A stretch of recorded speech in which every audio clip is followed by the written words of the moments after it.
What's good, lads? I'm back to you with another video finally after such a long time. We're here right now, we're living, so let's dive into it. From breaking up with my girlfriend to the Eid holiday to Ramadan where I've been lazy as hell. A bunch of things have been happening lately. It's been such a chaos, but we're finally back and I finally have the time to pretty much get my life in order and I'm looking so much forward to it. We've got a few things that we're going to be talking about in this video and I wanted to keep you all with me in this direction. Now, back to the original topic of the video. We're going to be talking about several things and it's going to mostly be about women. Listen, I love women. I swear to God from all of my heart I would do anything in my life for a woman I love. But there's two things you demand from a woman you love, and that is loyalty and respect. Because we as men, we don't really need anything else aside from that.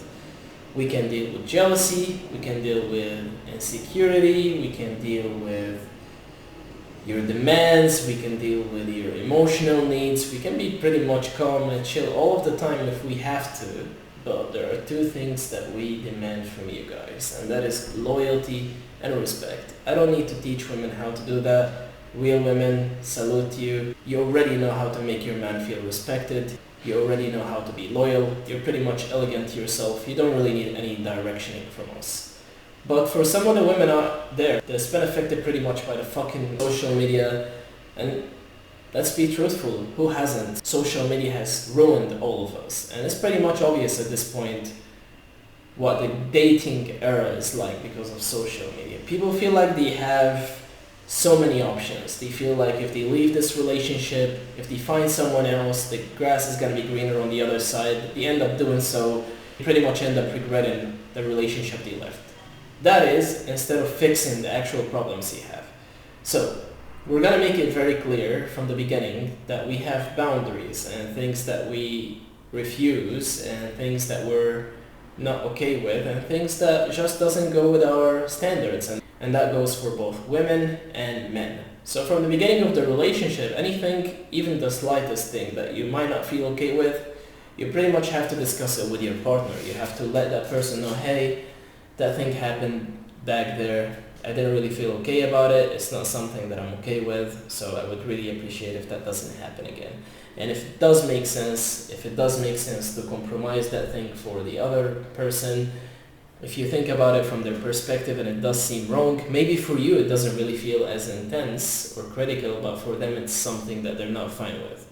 Now that's not controlling. Let's be realistic and let's be pretty much straightforward. That's not controlling. You're choosing on your own to get in a relationship with someone, and that means involving their emotions, involving their minds, involving how they feel, and they've been raised in a complete different way than you have. So when they make it clear that something is not fine with them, even if it seems controlling, try and listen, figure out what that is, try and understand where they might be coming from. And again, only if it makes sense to some extent, then you compromise that thing for them. And you have a conversation, a deep down conversation. Okay, tell me, what did that make you feel like? What triggered that sort of bad feeling? I want to understand more about you. I want to learn more about you. That goes for both women and men, and it really just helps us understand each other. We're meant in this world for each other. We're not fucking LGBTQ type of fucking community now. We love sex, we love men and women, fuck gays, sorry, and sorry actually, and that's it. So you make it clear to your partner what your boundaries are and what are the things that upsets you, and you talk about it and you try to come to a conclusion, you try to come to a middle ground on how we can avoid these situations. Point number 2. So you gotta be willing to listen to the other person and understand what their needs are. What seems normal to you doesn't seem normal to them. What seems normal to them doesn't seem normal to you. She will be pretty much understanding because that's what women are. They are the peace in your life. And I swear, a lot of you might disagree on this, but women are the peace in life. I'm not saying that having a peaceful woman means having a peaceful life, but the woman or the right one will add peace to your life. She's not going to make you repeat things more than once. She's gonna be giving you that lovely, cheerful energy. She's gonna be the one that, hey babe, I missed you and I wanna see you. And we love that, I swear. Like men, real ones, are working most of the time. They're following some dream. They're under some kind of stress. When we notice or when we see the energy coming from a woman, we pretty much adore it. And I think it goes both ways, but I would say for men more, because our minds are usually involved in more kind of fucking serious thinking. Like we're always constantly chasing shit and like thinking about how we're gonna be somewhere in life. And although women have it the same, I think we're pretty much more of logical. So women, they might be feeling bad, but a few words from you hugging her, telling her it's gonna be okay, you're there for her, and you're gonna make sure that she has a nice future, is enough to calm down a woman and enough to really make her feel safe again. So for us men, it's a little bit different. You can't really approach a man and tell him it's gonna be okay, I'm there for you. Alright, he's gonna love that, but we more of need logical solutions. Be clear what you want. Make it really obvious what your intentions are. Try and explain things more than once. Me personally, I'm a pretty forgiving person, but to an extent. Like if something happens at the beginning of a relationship and I don't like it, I will pretty much discuss it. And if I notice the other person's reaction to it is not really that nice, I will choose to end things in a good way, because I know what's gonna come next. I know what's gonna happen next. Point number 3. Be gentle. To all the men out there, please, be gentle. Women are very, very emotional creatures, and they're human beings. They're just like us, but they're more of driven by a lot of emotionality. So sometimes you have to explain things in a very emotional kind of way. You have to put it to her in a perspective where she would understand it. You have to be really nice. You have to let her vent out, let her speak her mind. Again, they're driven by emotions. So you have to let your woman speak her mind. You have to listen to her, see what she's got to say, see where she's coming from, how she's feeling.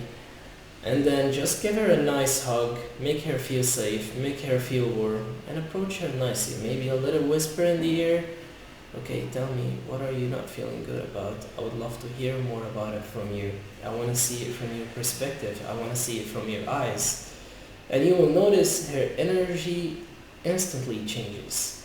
She's going to be in her feminine energy, and she's going to be like, babe, I don't think it was nice what you did back there. I don't think it was really cool from you to act that way. I felt disrespected. Maybe I felt bad.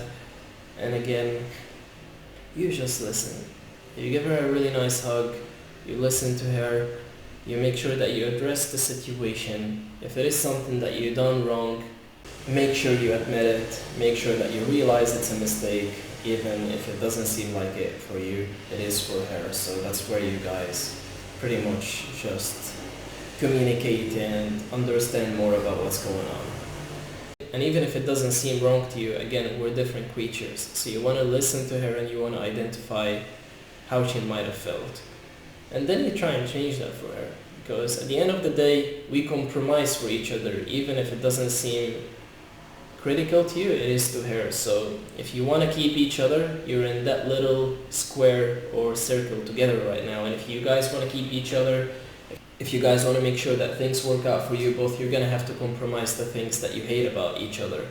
And that's how you come to a very nice, solid ground of who you both are, who you're trying to be, what you're trying to get out of each other, how you want to build a life together, and all that, you know. So I'm not out here giving relationship advice, I'm just speaking from my experience. And a lot of people do really miss a lot of these basic things, and I think that social media has made dating very hard. The exposure that you get from the internet and the exposure you get from everywhere else just makes you feel like it's easier to find someone else somewhere else, but that's really never the case. You gotta be protective about the person you have only, please, and only if you feel like they're smart enough to absorb things. And only if you feel like they're smart enough, nice enough, elegant enough, most importantly, to understand things from their perspective. And one fact about women is they're not gonna make it clear to you what they want. And a lot of the times, what they say they want is not really what they want.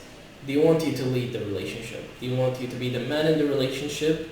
They want you to be the one leading it. They want you to be the one taking actions. Don't ask her what do you want to eat. That's pretty fucking basic. Just go ahead and order something. Hey babe, I got you a surprise. And just put the burger in front of her. She's gonna love it. Trust me. That's gonna be way easier than you asking her, baby, what do you want to eat? It's just one of the basic examples. I'm really fucking happy to be back. You guys have no idea how long I waited to be here at this moment right now. And how I wished things would have gone the way I wanted to. But that's the world, that's the way we live, that's the way we fight. We go through harsh shit, we go through bullshit, we go through difficult situations just to land back on our feet and get back to following our path. That's what we're made for. There's no gain without pain. If you don't take a risk, you'll never get there. And you know, you gotta reach for the stars before you reach the moon. So, I actually just made that up, fuck. Anyway, don't have anything else to discuss. And yeah, I wish to see you all in a different video. I'm going to be dropping my album somewhere around July or August. And the video clip, as I mentioned or promised, ending of April. Ending of April, yeah. So much coming in. I'm still following my plan for the first quarter of 2025, although I'm a bit late of it. Ramadan and Eid has pretty much caught me blood-handed, but we're back, and I'm really happy to be back. Cheers.